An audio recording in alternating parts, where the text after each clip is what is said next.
Dewan ingin menjemput Yang Berhormat Menteri Pertanian dan Keterjaminan Makanan. Terima kasih Tuan Ketua Dewan Negara, pada ahli senator sekalian, selamat berada dalam Ramadan Karim. Semoga kita memperolehi ketakwaan dalam bulan yang mulia ini. Saya ingin merakamkan setinggi-tinggi penghargaan dan terima kasih kepada semua ahli yang berhormat, senator yang telah membangkitkan isu yang berkait rapat dengan bidang kuasa dan fungsi Kementerian Pertanian dan Keterjaminan Makanan sewaktu membahas usul menjunjung kasih ke atas titah diraja di Dewan Negara ini. Tuan Ketua, Yang di-Pertuan Agong melalui titah baginda memberi penekanan agar inisiatif pengeluaran makanan hendaklah dilaksanakan secara tersusun dengan memastikan kebajikan petani, penternak, nelayan dan pengeluar makanan terus menjadi keutamaan. Maka saya akan memberi fokus terhadap penjelasan mengenai inisiatif yang dilaksanakan oleh KPKM dalam memperkukuh keterjaminan makanan dalam sesi penggulungan hari ini. Sektor agro makanan telah menunjukkan perkembangan yang memberangsangkan susulan pelbagai inisiatif yang telah pun dilaksanakan. Pencapaian ini boleh diterjemahkan melalui pertumbuhan agro makanan dalam sektor pertanian, pembuatan dan perkhidmatan yang lebih kukuh pada 2023 dengan peningkatan sebanyak 4.3%, iaitu kepada 181.4 bilion berbanding 173.9 bilion 2022. Jadi bagai teguran, bagai pandangan dan kritikan sebagainya, alhamdulillah tahun lepas peningkatan 4.3%. Sektor agro makanan memberi sumbangan yang signifikan kepada keluaran negara kasar, iaitu 11.6%. Walau bagaimanapun saya menyedari bahawa KPKM masih berhadapan cabaran dalam penyelesaian isu bekalan makanan yang bukan sahaja dihadapi di negara kita, malah di seluruh dunia. Saya berharap penjelasan diberi ini sekurang-kurang dapat pengetahuan dan juga keadaan sebenar kedudukan di negara kita. Tuan Senator Abun Sui Ayid, Yang Berhormat Senator Dr. Hajah Wan Martina binti Wan Yusof telah melontarkan persoalan berhubung penekanan terhadap pertanian moden dengan menggunakan pakai tanah terbiar bagi tujuan peningkatan pengeluaran. Untuk maklumat YB Senator, berdasarkan rekod Jabatan Pertanian, seluas 103,563 hektar tanah terbiar milik persendirian telah dikenal pasti melibatkan 46,380 lot di Semenanjung Malaysia, termasuk wilayah Persekutuan Labuan. Daripada jumlah tersebut, sebanyak 89,464 hektar merupakan tanah darat, manakala 14,098 hektar adalah tanah sawah. Bagi memanfaatkan tanah terbiar dan seterusnya meningkatkan pengeluaran makanan dalam negara, KPKM telah menawarkan insentif kepada semua pihak yang ingin membangunkan tanah terbiar atau berpotensi melalui program yang dirancang. Antara program yang dilaksanakan ialah program mengukuhkan keterjaminan makanan tahun 2024, iaitu mengoptimumkan penggunaan tanah dengan kerjasama kerajaan negeri di bawah KPKM dengan nilai peruntukan sebanyak 150 juta ringgit. Antara penumpuan dalam projek ini termasuklah meningkatkan pengeluaran jagung bijian, tanaman kontan, rock melon, penternakan lembu tenusu dan pedaging serta produk aquaculture. Selain itu, pada 2023 di bawah program pembangunan tanah pertanian berpotensi, DOA telah menyediakan peruntukan sebanyak 7 juta ringgit untuk membangunkan tanah terbiar milik agensi dan kementerian dengan sasaran pembangunan kawasan seluas 140 ekar dengan insentif secara in-kind sebanyak RM50,000 per hektar. KPKM turut melipat gandakan usaha menggalakkan petani menggunakan kaedah petani moden dengan meningkatkan hasil pengeluaran melalui langkah seperti berikut. Pertama, melaksanakan 10 projek pertanian moden bagi subsektor tan dengan peruntukan RM183 juta di bawah rancangan Malaysia ke-12 dan DOA, meliputi penggunaan teknologi pertanian pintar seperti fertigasi hidroponik, aeroponik, vertical farming, data geospatial, pengairan pintar dan internet IoT. Kedua, melaksanakan program melibatkan 9 kerjasama dengan pihak swasta dan agensi yang berjaya membuktikan kebersekanan teknologi pertanian pintar seperti penanaman secara vertikal dan kilang tanaman serta pemindahan teknologi dan disebar luas kepada golongan sasar. Baru ini saya dengan Senator Mujahid Rawa melawat satu tempat yang disebut diusahakan secara pintar dan berteknologi moden di Sungai Buloh pada 21 Mac yang lepas. Saya telah melawat syarikat Boom Grow Production Sdn Bhd di Sungai Buloh. Boom Grow merupakan satu syarikat yang melaksanakan penanaman sayuran dan herba secara kilang tanaman di dalam kontena. Kita lihat 320 kaki persegi kawasan tanaman sayuran itu menyamai dengan 1 ekar dengan buat secara vertikal 9 tingkat dan menghasilkan hasilan sayur yang cukup baik dengan kawalan temperature, dan juga setakat ini hasilnya itu dibekalkan kepada hotel-hotel 5 bintang. Saya amat kagum dan tertarik dengan cara moden yang dibuat itu. Tidak memerlukan tanah yang luas, pekerja yang kurang, penggunaan air yang kurang, dan antiseptik, dan semuanya digunakan neutralnya melalui air, maka environment yang terkawal dan ianya cukup baik untuk dikembangkan pada masa yang akan datang. Dan ia diusahakan oleh rakyat Malaysia, ahli sains daripada Malaysia, dan ramai negara-negara luar yang datang untuk membeli cara buat itu dan sekaligus dengan orangnya sekali. Tapi setakat ini semangat patriotiknya tinggi, dia bertahan untuk diusahakan di Malaysia, akan dilebarkan. Kalau senator ada peluang, pergilah melawat tempat itu dan ambil pandangan-pandangan mereka. Dan kalau bermodalkan RM1,5 juta sudah boleh buat perusahaan itu, dan pulangannya dalam lebih kurang tak sampai 1,5 tahun sudah boleh dapat return modal yang dikeluarkan. KPKM turut melipat gandakan usaha bagi menggalakkan petani menggunakan kaedah petani moden dalam meningkatkan hasil.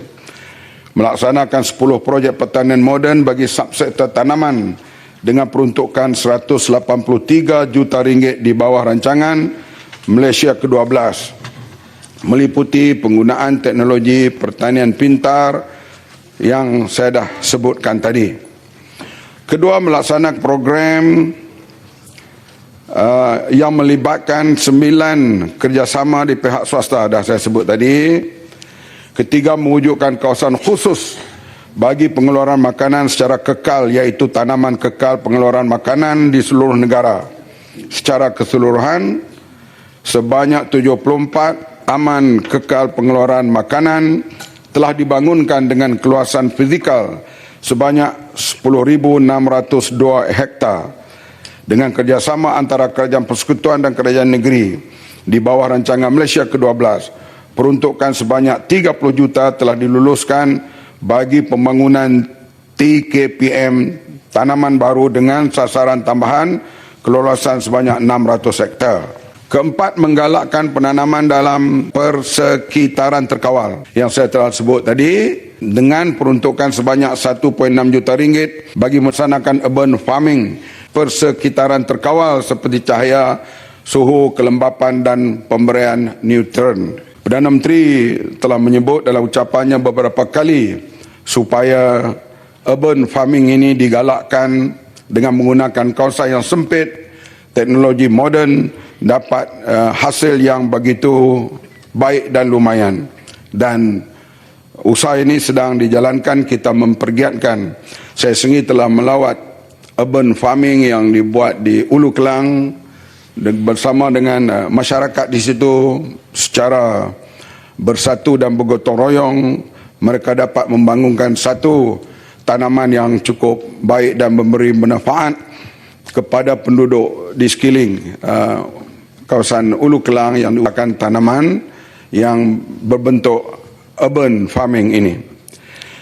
Kelima, menyediakan latihan pertanian di pusat bertauliah yang dilengkapi teknologi pertanian pintar seperti sistem pertanian pintar bagi tanaman di Institut Pertanian Bumbung 5 di Pulau Pinang, teknologi aquaculture pintar di Kolej Pertanian Malaysia di Kedah, dan teknologi ternakan ayam secara tertutup di Institut Teknologi Unggas di Melaka. Keenam, mengaplikasikan teknologi nano dalam rawatan sisa ternakan dengan menggunakan bahan foto pemangkin bersaiz nano untuk mengurai kandungan organik yang tinggi dalam air sisa ternakan.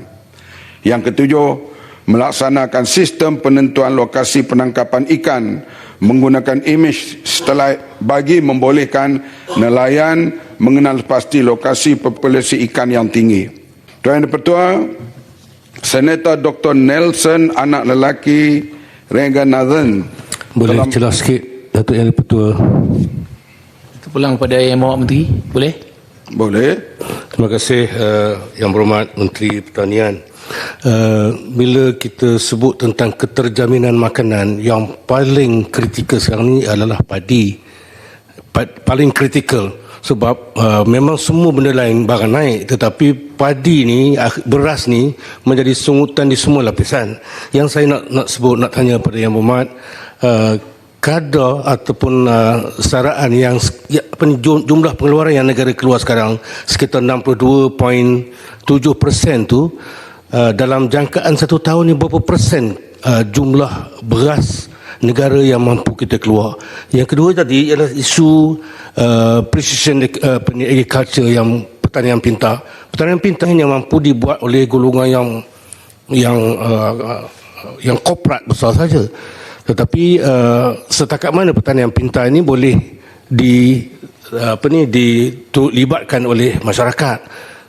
Poin yang ketiga saya nak sebut ialah isu pertanian. Paling asas orang sebut pertanian perlu ABCD. Air, baja, cahaya, duit, modal. Serasa ini hak yang ketiga ni, apa yang kementerian boleh bantu untuk petani marahan di kampung, boleh bangun petani untuk melonjakkan kadar pengeluaran keperluan negara ini secara cepat. Sebab padi cuma 3 bulan. Sepatutnya dalam tempoh 3 bulan kita dah boleh buat suatu lonjakan pengeluaran. Terima kasih.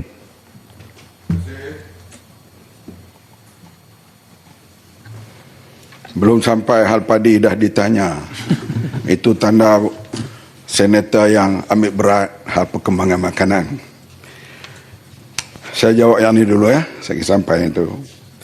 Dr. Nelson anak lelaki Raghunathan Yang Berhormat telah mengutarakan cadangan supaya penglibatan golongan belia dipertingkatkan sebagai satu cara untuk meningkatkan pengeluaran makanan domestik.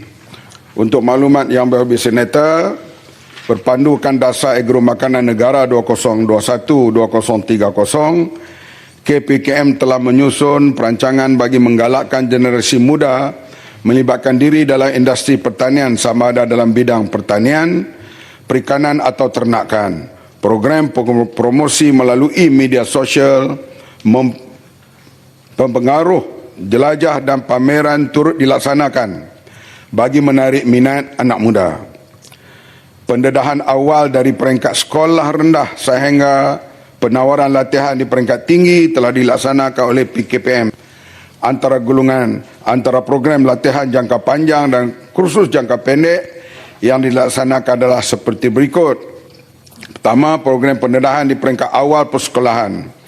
Program pendedahan ini di peringkat awal persekolahan sehingga ke peringkat pembangunan usahawan moden turut dilaksanakan dengan melibatkan program promosi pendedahan kepada pelajar sekolah dan juga program kerjaya dalam bidang pertanian.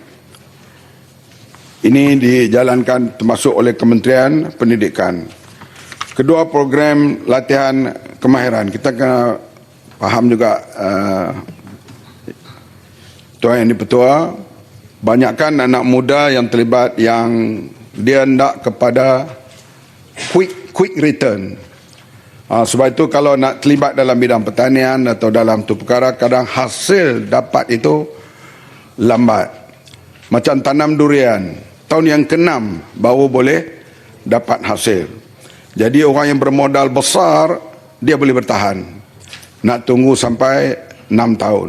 Tapi setelah dapat hasil, dia boleh bertahan sampai 20-30 tahun. Anak-anak muda dia suka yang quick income. Kalau Grab, itu mereka suka. Sebab boleh dapat income yang segera. Tapi kalau dalam pertanian dan sebagainya itu, dia kena ada motivasi. Sebab kita kena beritahu bahawa returnnya itu lambat. Tapi ianya sustainable. Ini yang perlu kita tekankan kepada pelajar-pelajar kita, anak-anak muda kita. Dan kos pengajian, penginapan dan makan minum para pelajar juga ditanggung. Kalau yang masuk kursus di Institut Pertanian ini, wang poketnya RM200 sebulan. Saya ingat lagi RM200 masa saya di ATM tahun 72 dulu, wang poket RM15. Tapi pada waktu itu Maggi 25 sen. Kita terus akan menggalakkan perlu ada satu inisiatif, ada satu motivasi diberi kepada anak muda ini supaya kalau mereka terlibat dalam jangka panjang, mereka akan berjaya. Tapi dia tak bolehlah kalau kita tanam jagung hari ini, kita dapat hasil minggu depan. Sekurang-kurang pun 3 bulan. Ketiga, kursus dan latihan teknikal jangka masa pendek. KPKM juga menawarkan kursus dan latihan teknikal jangka masa pendek kepada kumpulan sasar bertujuan untuk meningkatkan kemahiran dan pengetahuan berdasarkan bidang khusus masing-masing. Yang ini juga kita sentiasa buat dari masa ke masa. Keempat, program inkubator pembangunan belia tani dan kalangan siswaza. Program ini telah dilancarkan oleh Agrobank dengan kerjasama KPKM pada Ogos 2023 sebagai salah satu usaha dalam menggalakkan penglibatan golongan muda mencuburi sektor pertanian. Program ProBest ini melibatkan kerjasama dengan 7 buah institut pengajian tinggi seperti Universiti Putra Malaysia, Universiti Teknologi Mara, Universiti Kuala Lumpur, Universiti Malaysia Kelantan dan beberapa kolej vokasional. Program ProBest untuk menyasarkan untuk melahirkan usahawan muda dalam projek penghasilan bahan makanan yang diimport seperti cili dan tanaman Napier yang digunakan sebagai gantian bahan makanan ternak. Projek ternakan cili dijalankan di UPM dan UMK yang melibatkan seramai 20 orang peserta. Manakala projek tanaman Napier dijalankan di Kolej Vokasional Pertanian Pasir Putih Kelantan yang melibatkan 5 orang peserta dengan keluasan tanaman 5 ekar. Selain daripada pendedahan melalui latihan, PKPM turut melaksanakan program agropreneur muda khususnya kepada warga negara yang umur 18 tahun hingga 40 tahun. Program ini telah diperkenal sejak tahun 2016. Program Agropreneur muda menawarkan bantuan grant dalam bentuk barangan hingga RM20,000 bagi setiap penerima yang melaksanakan projek tanaman, ternakan, perikanan dan industri. Jumlah peserta yang telah mendapat kelulusan grant Agropreneur muda di bawah rancangan Malaysia ke-12 seramai 2,253 orang dengan nilai grant sebanyak RM44.8 juta. Program ini juga menyediakan khidmat nasihat dan latihan teknikal dalam semua subsektor bagi meningkatkan kemahiran untuk memastikan projek yang dijalankan berjaya mengeluarkan hasil yang tinggi, seterusnya menjana pendapatan. Tuan Yang Dipertua, menyentuh persoalan Yang Berhormat Senator Datuk Haji Aziz bin Arifin berkenaan pakej rangsangan yang disediakan kerajaan untuk menarik golongan muda bagi memanfaatkan teknologi digital dalam sektor pertanian.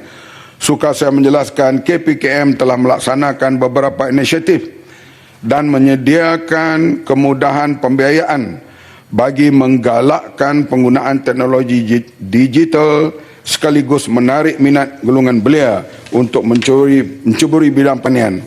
Antara inisiatif tersebut, yang pertama melaksanakan program ladang e-stelek melalui Lembaga Pertubuhan Peladang dengan peruntukan RM10 juta berbentuk geran padanan pada nisbah 70-30 antara kerajaan dan peserta dengan had maksimum RM30,000 bagi pembiayaan sistem pertanian pintar.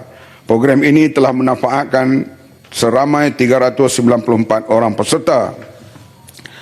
Kedua, melaksanakan geran padanan program tanaman melalui Jabatan Pertanian untuk penggunaan teknologi mekanisasi, automasi dan pertanian pintar dengan nisbah 50-50 antara kerajaan dan usahawan, serta teknologi pertanian vertikal yang persekitaran terkawal dengan nisbah 40-60 antara kerajaan dan syarikat. Ketiga, menyediakan kemudahan pembiayaan menerusi Agrobank untuk menggalakkan penggunaan teknologi moden di seluruh rantaian nilai agro makanan di bawah program modernisasi rantaian nilai agro makanan dengan peruntukan sebanyak RM60 juta. Bagi kemudahan pembiayaan sehingga RM1 juta pada kadar 3.5% untuk tempoh pembiayaan selama 10 tahun. Seramai 139 usahawan telah menerima pembiayaan melalui program ini. Seterusnya pada tahun ini, RM200 juta diperuntukkan bagi Agrobank bagi dana program pembiayaan agroteknologi madani yang menawarkan kadar keuntungan sebanyak 2% untuk had maksimum RM5 juta bagi tempoh pembiayaan sehingga 10 tahun. Keempat, menjalinkan kolaborasi bersama Perbadanan Ekonomi Digital Malaysia MDEC menerusi inisiatif Digital AgTech yang melibatkan pemasangan sistem pertanian digital sehingga Februari 2024 seramai 546 pengusaha telah mendapat manfaat daripada inisiatif ini. Yang Hormat Senator Tuan Menteri boleh mencelah sikit. Kawan lama. Lumut bukan ada. Ini Dewan Negara ni bukan ada lumut-lumut ni. Oh, lupa Senator. Teruskan soalan. Terima kasih, Ya Betul. Saya nak mundur sikit ke isu smart farming, vertical farming yang disebutkan tadi itu memang menarik dan boleh membawa return yang baik. Tetapi yang traditional farming, contohnya penanaman sayur di Cameron Highland, Menteri, saya dikhabarkan productionnya tinggi tetapi marketingnya sangat kurang dan banyak sayur-sayur yang terbuang. Jadi kalau kita di tempat lain kita bercakap mengenai smart farming ni, tetapi di sana produknya ada tetapi pasarannya. Apakah dalam pengetahuan Menteri dan apakah tindakan, kalau betul lah, apakah tindakan Menteri untuk mengelakkan pembaziran, kerana saya dengar sayur-sayur ni yang tidak terjual ya dibuang begitu saja. Saya nak bawa 2-3 lori ke Parlimen untuk staff seperti yang kita telah buat sebelum ni. Terima kasih atas perhatian Yang Berhormat Dr. Hatta Ramli. Memang kadang-kalanya penanaman, misalnya kalau masa harga timun mahal, maka waktu itu ditanam timun secara beramai-ramai. Maka pengeluarannya hampir sama waktu menyebabkan harganya jatuh mendadak. Dan ini berlaku biasa, tetapi pihak farmer, bagi mereka yang menjalankan kontrak farming, farmer menjamin untuk mengambil hasil-hasil mereka untuk diedarkan. Tetapi yang tidak berada dalam kontrak farming ini kadang-kala berlaku lambakan.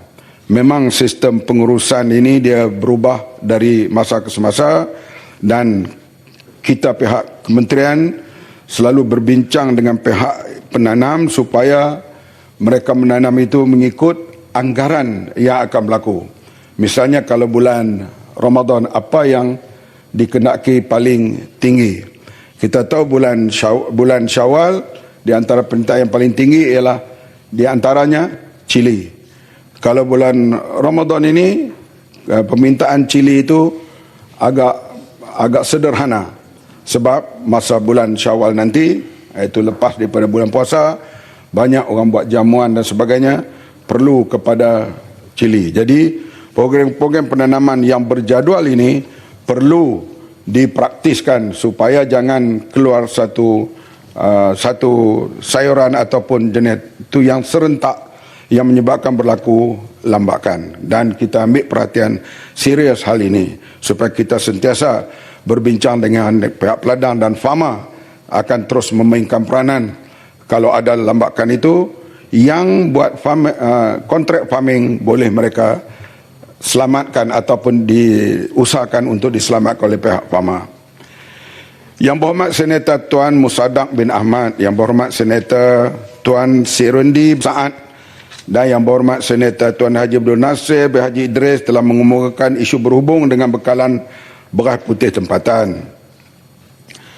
Yang untuk maklumat YB Senator, situasi ini berpunca daripada perubahan corak permintaan pengguna rentetan peningkatan harga beras putih import. Saya dah jawab dah sini dulu. Kenaikan harga beras import adalah disebabkan tekanan daripada ketidaktentuan harga beras global dan polisi negara sumber yang membataskan ekspor keluar negara. Selain itu, faktor pengukuhan dolar Amerika Syarikat berbanding dengan ringgit turut menyumbang kepada situasi ini. Berbagai langkah intervensi telah dilaksanakan oleh KPKM bagi mengatasi isu kekurangan beras putih tempatan. Oleh kerana masa tak banyak, saya tak pergi tag. Tadi yang disoal oleh Senator Hussein Ismail, kita keluar beras tempatan lebih kurang 62%. Import lebihan daripada itu. Dalam 62% itu, di antaranya asrama, polis, tentera, sekolah asrama penuh dan sebagainya guna beras tempatan. Dan zakat fitrah juga guna beras tempatan. Maka dalam edaran yang ada lebih kurang hanya tinggal 50%. Intervensi daripada kerajaan kali ini mulai April yang akan datang, semua kontrak kerajaan ini akan menggunakan beras import, beras putih import. Maka 20,000 tan metrik beras putih tempatan akan berada dalam pasaran. Begitu juga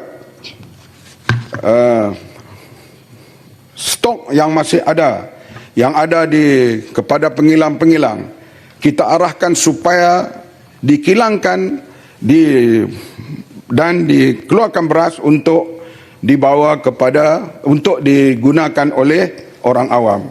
Pengedaran beras putih tempatan adalah melalui farma, LPP dan sebagainya. Untuk maklumat yang berhormat Senator, susulan mesyuarat Majlis Tindakan Sara Hidup Negara 19 Mac, kerajaan telah bersetuju mengeluarkan arahan seperti berikut.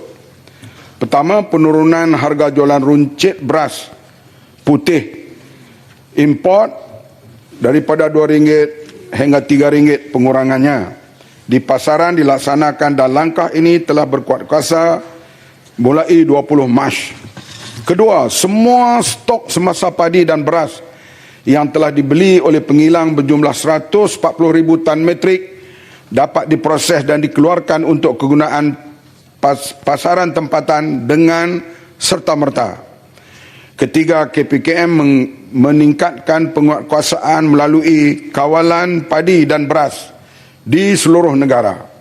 Keempat, aktiviti jualan agro madani yang dilaksanakan oleh Farma dan LPP akan diperluas dari segi lokasi dan peningkatan kekerapan program ini. Kelima, semua kontrak kerajaan mengguna pakai sepenuhnya beras putih import dan saya sebut tadi 20,000 tan metrik akan berada dalam pasaran. KPKM percaya bahawa kesemua langkah ini akan dapat meningkatkan ketersediaan bekalan beras kepada rakyat melalui jualan beras putih import bagi harga yang lebih rendah dan bertambah beras putih tempan di pasaran. Itu pun bukan boleh selesai masalah kesemuanya sekali. Kita tahu hal beras dan sebagainya ini struktur yang dibuat ialah tahun 2008. Sekarang dah 2024, maka tahun ini sedang kita buat sekarang ini secara insentif, berdialog dengan semua pihak, para petani, para pengedar, pengilang, peruncit dan juga para pengguna supaya satu dasar baru hal padi ini akan dikemukakan sekurang-kurang sebelum tamat intervensi ini, sekurang-kurang sebelum 6 bulan daripada sekarang. 5-6 kementerian terlibat dalam perbincangan ini sekarang. Kementerian Ekonomi, Kementerian Kewangan, Kementerian Desa dan Wilayah, Kementerian Komoditi, KP, Kementerian Kos Sara Hidup. Kita berbincang secara insentif supaya kita kemukakan dasar baru nanti, termasuklah program subsidi bersasar akan mendapat sokongan daripada semua pihak, termasuk libat urus ini dengan rakan-rakan daripada pembangkang dan badan yang lain supaya masalah makanan, masalah beras, masalah negara, dia adalah masalah negara. Bukan masalah mana-mana parti politik, bukan masalah mana-mana kaum, dia adalah masalah negara. Oleh itu perlu libat urus semua pihak untuk kita kemukakan satu dasar baru hal padi dan beras dalam masa yang tidak berapa lama daripada sekarang. Karena kita tahu kita dalam dialog kita dapat apa yang berlaku pada 2008 menyebabkan berlaku tata cara pada waktu itu di antaranya tidak lagi sesuai pada masa sekarang. Sebab itu intervensi daripada kerajaan sekarang ini dia itu langkah-langkah sementara untuk meringankan bebanan rakyat. Macam kita buat intervensi dalam hal ayam. Alhamdulillah sekarang dia adalah naik turun tapi tidak melepasi harga shilling yang diletakkan selama ini. Dan telur belum lagi. Kita juga bergerak ke arah itu supaya kita dapat berdialog terutama sekali dengan para pengeluar, pengedar dan sebagainya supaya berada dalam pasaran yang mencukupnya. Ini yang kerja kita kena buat secara sentif, ambil pandangan semua pihak dan bila dilancarkan nanti tata cara baru ini insya-Allah akan mendapat sokongan majoriti. Nak dapat 100% orang sokong mana boleh, tapi akan dapat sokongan majoriti. Itu saja. Kalau ada lain-lain yang tak terjawab, saya akan bekalkan jawapan secara bertulis. Sekian, terima kasih Tuan Yang di-Pertua. InsyaAllah. Terima kasih kepada Yang Berhormat Menteri. Satu penjelasan yang amat baik tentang bagaimana kementerian ini telah menggunakan pakai konsep progresif dinamik